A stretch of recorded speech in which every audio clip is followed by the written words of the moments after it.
Champions are the strongest trainers in the Pokémon world. Well, usually. But which champ is the best? Welcome to the Champion of Champions.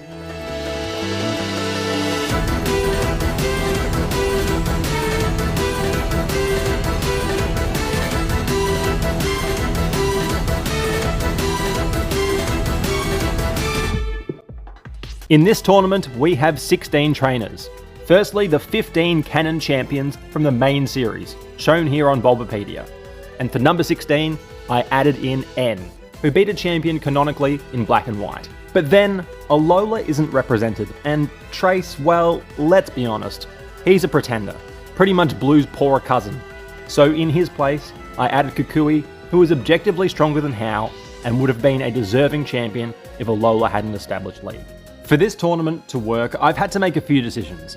As best I can, I've made these decisions objectively. The teams for each champion are largely their champ teams, but some have been changed to align with more competitive sets, such as rematch teams, battle facilities, or the Pokémon World Tournament.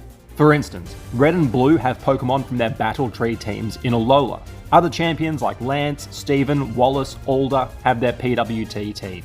Some teams vary depending on player choices in-game, like for Nemona and for Kukui, who have starter Pokémon. Kukui will have Incineroar, matching his anime team. And I've decided to give Nemona Meowscarada. No particular reason, but we don't know her character outside of the games just yet. Similar to Blue, Leon has a starter Pokémon in-game, but he has enough options not to need one, so I've decided to give him his alternates, rather than a Galarian starter. But of course, he still has his ace Charizard. Two trainers also have legendaries in-game. Firstly N, with either a Reshiram or a Zekrom, and Mustard with Urshifu. But N has a wide range of Pokemon that could be substituted for a legendary. Mustard, unfortunately, does not. Also, Reshiram and Zekrom have massive base stat totals compared to Urshifu's more modest 550. So Mustard will keep Urshifu, but N won't have a legendary dragon. Instead, he gets the original legendary Pokemon, Arcanine, from one of his seasonal teams from the Universe Equals. His Arcanine has good type coverage, and having Intimidate is always pretty handy. For all trainers, all moves are taken from in-game sets, same as abilities and items where they're known. If items aren't present in-game, I selected them myself to provide an objective benefit for each Pokemon.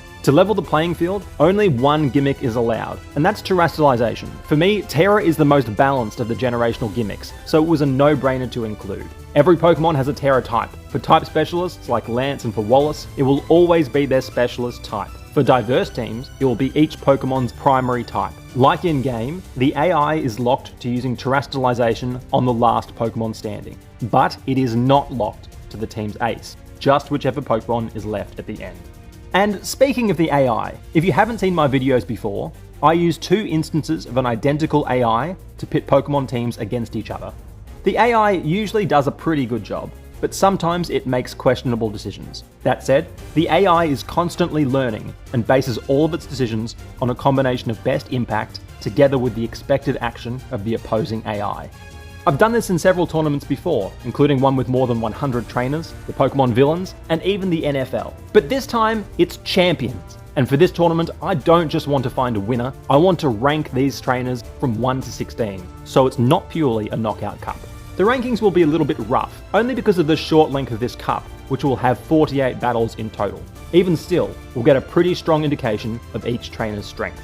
First up, the champs will be split into 4 groups of 4, where they will battle the other 3 trainers in their group. These groups will be revealed at the end of this video. The results from the groups are important, but every trainer will get a fair chance to progress. Why? Because it is very possible that the groups may not be evenly weighted. The strongest 4 could easily end up in the same group. Once the group stage is complete, the 4th place champion in each group is eliminated. They will play off for seeding between 13th and 16th. These trainers simply don't deserve to be the champ of all champs, they haven't performed well in the group stage. But the top 3 from each group continue on. First place trainers automatically qualify for the quarterfinal. They deserve that, they performed best. But second and third place trainers need to earn their spot by winning a play-in. Each second place trainer will take on a third place trainer from another group, and the winners of these battles will advance to the quarterfinals. Play-in losers will battle it out for 9th to 12th. Quarterfinal losers will battle for 5th through 8th, and the quarterfinal winners carry on to battle for the top 4 places, and of course, the championship. All battles will be one-off. There are no best of 3s in this tournament. Best of 3 makes sense for human versus human battles, but for AI, there's really no need. One battle should, in theory, give the AI enough chance to win because it should make calculated choices. Also, mirroring in-game tournaments like PWT or the anime, there are no second chances. This tournament will be split among 4 videos, each featuring 12 battles. First up, Groups A and B, second Groups C and D, followed by 2 videos covering the knockout. At the end of the tournament, all 48 battles will be posted in a single video with commentary from me, basically a supercut. But before the tournament kicks off, the groups. I used a random number generator to pick the groups for me. Each trainer was allocated a number, and the first 4 numbers drawn joined Group A, the next 4, Group B, and so on. Here's a screenshot of that original draw, which means that the groups are as follows.